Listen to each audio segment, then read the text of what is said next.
Hello everyone and welcome back to another video. In today's video, we're going to be talking about both of the B tier events that took place this weekend. You're going to have King of Bombs #1 in America, and you're going to have Valhalla IV in Denmark. And we're going to be starting off with King of Bombs. Our top 8 finishers are going to be Yalmanac and Toasty in 7th, Atomic and Spritzy in 5th, Zai in 4th, Mutace in 3rd, Anathema in 2nd, and winning the entire thing was Shattuck.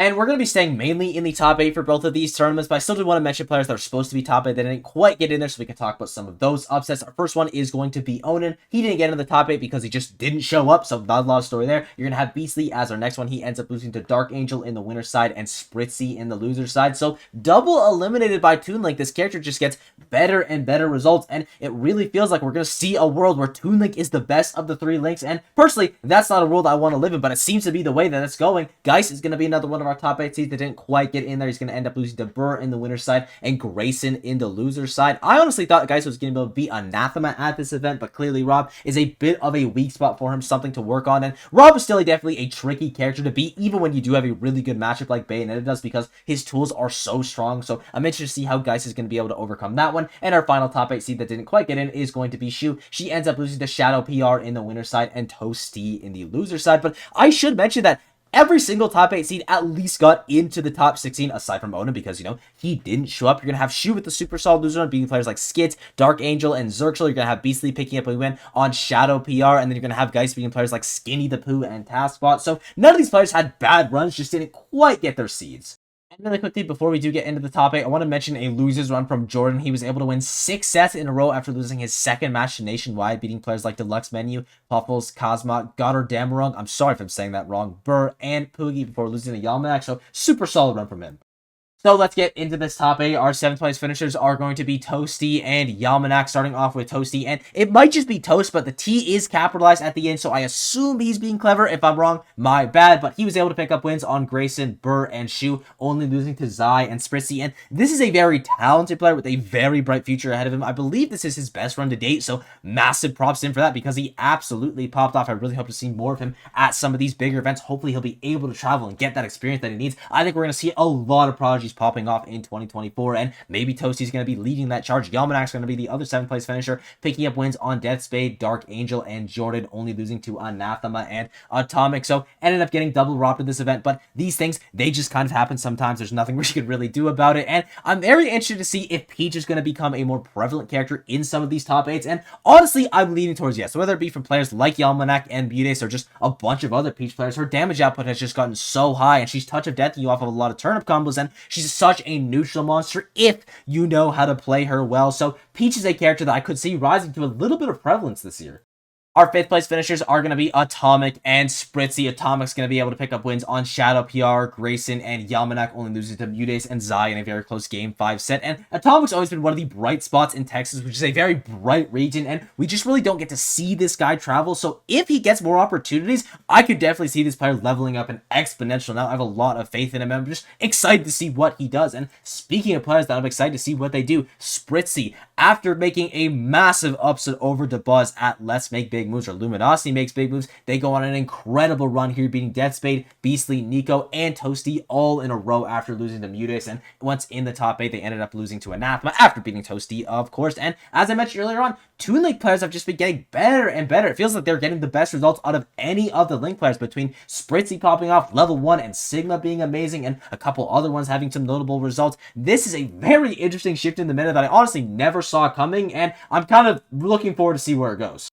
In 4th place, you're going to have Zai. 3rd place, Mutace. For Zai, he does end up benefiting from the Onan DQ, but a lot of players can benefit from a DQ. Not all players can capitalize from it, and Zai definitely did that. He was able to pick up wins on Skeleton, Vega, Toasty, and Atomic, only losing to Shattuck and Anathema, who were the top 2 finishers of the event. So I would say this was a very solid run from him. Palutena is a character that I think is always just going to have solid results throughout the meta. You're not going to see a ton of her in the top 16, but you're also not going to see none of her in the top 64, though it's not not super common that you see poly players making these super deep runs into the top 8s, much less the top 4. So massive shouts to Zai for that one. And Budace is going to be our third place finisher. Little bit of an underperformance technically because he was the first seed, but also it's second at the B tier. It's not at the end of a world. He was able to pick up wins on Spritzy, Atomic, and Anathema, only losing to Shattuck and Anathema in the run back. Ended up going game 5, and I'll talk about that a little bit more when we talk about Anathema. But overall, just a solid run from Budace. Yet another consistent result from him, and I think we're going to see more of those to come.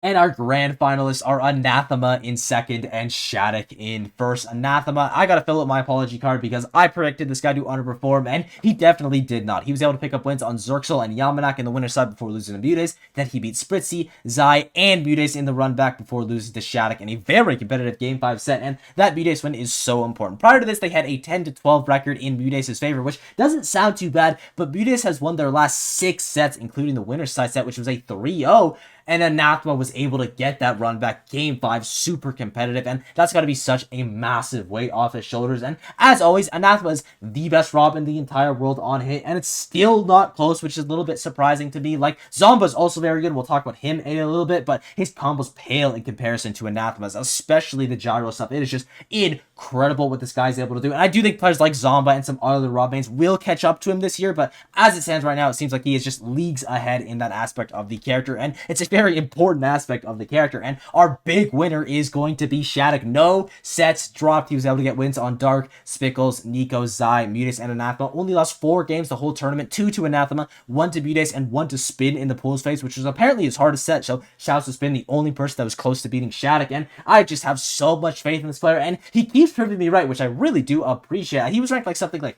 44th or 46th, something like that on the Illumi rank, and that is way too low for the current reflection of how talented he is. I really think it's only a matter of time before we see this guy winning super major events consistently. He's just such a talented player, and he's still very young and has so much growing to do. I am very excited to see what Shattuck does.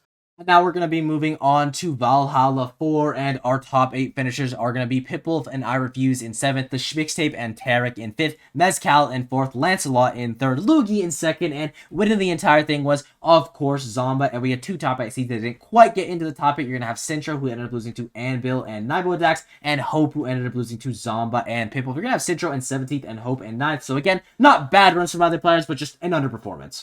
And we're just going to be doing the top 8 because I know little to nothing about the Denmark scene. So if there's any crazy runs that I didn't mention, please just leave a comment down below so I and other people can know about them, and sub while you're down there. But our 7th place finishers are going to be Pitwolf and I Refuse. I Refuse was able to pick up a win on Tun, Osk, Sun, and Anvil. And he's one of the best Steve players in Europe. You don't see a ton of Steves in Europe, at least compared to America and Japan. And there obviously are good ones. You're going to have Crepsole being very talented when he plays the character. Big Chungus, I would say, is the best Steve. But I Refuse is definitely up there. He looked super impressive at this event, so shouts to him for that. And Pitwolf as well, also really solid run from him. He was able to pick up wins on Sun, has his backs, Meli Magron, and Hope. That Hope win is a super good one as well. And he did it with solo Kazuya, I believe. And Kazuya is a character that I think is going to be harder and harder to get into these top 8s with. Obviously, the character is still very good, but there's just a couple really tricky matchups that you can run into. And if you run into those matchups, you just have to be the better player and overcome it, because the neutral is an absolute nightmare. Yeah, I kill you in one hit, but if I can't hit you at all, it's a really big problem, and oftentimes you just have to be the better player to win that one interaction, and Pitbull obviously did that a couple times throughout this tournament, so big ups in for that. In 5th place, you're going to have Tarek and the Schmixtape. Tarek picking up wins on Roxy Rabbit, Pitbull, Free, and I Refuse. And overall, this is an underperformance from him as the 3rd seed, but it's still a solid placement. He only loses to the Schmixtape and Lancelot, who are both top 50 players in Europe. And Tarek is definitely the best Greninja in the world. He has been for a while now, but this is just another placement to really cement that fact. And I think that Kazuya is just kind of dead for him. Kazuya is definitely a better character than Greninja, even though I do think he's continuing to get worse. But Tarek's Greninja is just at such a high level that it's just significantly better than his Kazuya at this point, significantly better than all the other Greninja players, where he has a huge edge. This isn't a super common character, and it could definitely throw people for a loop, but not Lancelot or the Schmixtape, our other 5th place finisher. He was able to get wins on Joven, Meli Megron, and Tarek. The Tarek one is definitely going to be the biggest one, and he has a multitude of characters, but from what I saw, it seems like Me Gunner and Yoshi were doing a majority of the work, especially Me Gunner. That character was doing extremely well. Like, I would argue Schmixtape is probably the 2nd best Me Gunner in the entire world, aside from Capitan Cito. That guy is definitely number 1, and Claw is also very good, but the Schmixtape definitely has an argument for that title. He looked really impressive at this event, and shouts to him for the run. Also, I should mention for the Schmixtape Tarek set, Schmixtape played Yoshi and Tarek played Greninja. So if you want to give the Yoshi the MVP, I also think that's fine.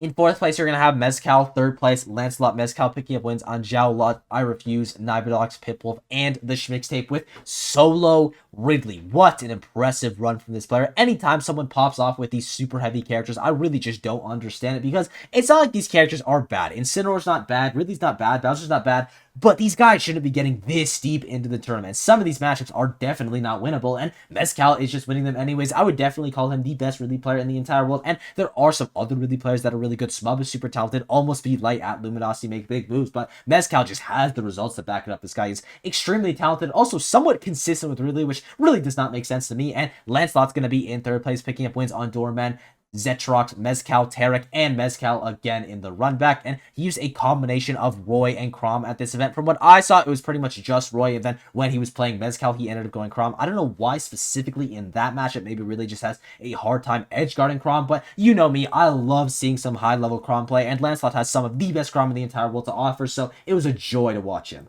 And our grand finalists are going to be Luigi in second, Zomba in first. No one is surprised. The top two seeds in the exact same order that you would expect. And Luigi picked up wins on Let's Talk, Daya, and Bill, the Schmixtape, and Lancelot. And I'm pretty confident in saying that this guy is the best Luigi player in the world at this point. I know Raccoon is incredible, but watching Luigi play, he'll get a lead on you, and the game will just be over. Like, in the grand finals, he two-stopped Zomba in 2 of the games because he just does 0 to death, and he does not give that lead back. You try to approach Luigi, and he clips you with any of his aerials. You're taking like 70, 80%. Luigi is also very patient in his play. His recovery game is exceptional. Everything that you need to be a top-level Luigi, Luigi has, and he has a bunch of it. I'm so excited to see this guy travel because I know he is going to destroy a lot of people, and our big winner is going to be Zomba. He was the heavy favorite to win this event, but he did it in a very impressive fashion, beating Varavi, 5-3, Hope, Lancelot, and Luigi twice. Only dropped games to Luigi, and both of their sets ended up going game 5. I highly recommend that you watch both those sets, by the way, because they are just back-to-back bangers, and as I mentioned, Zomba, heavy favorite to win this thing, but still, shout out to him for actually traveling out. It's not often that you see players traveling from America to other regions, especially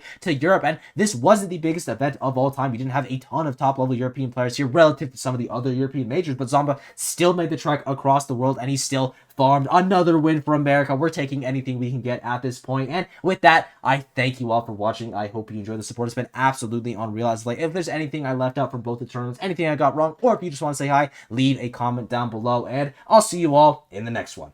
Bye-bye!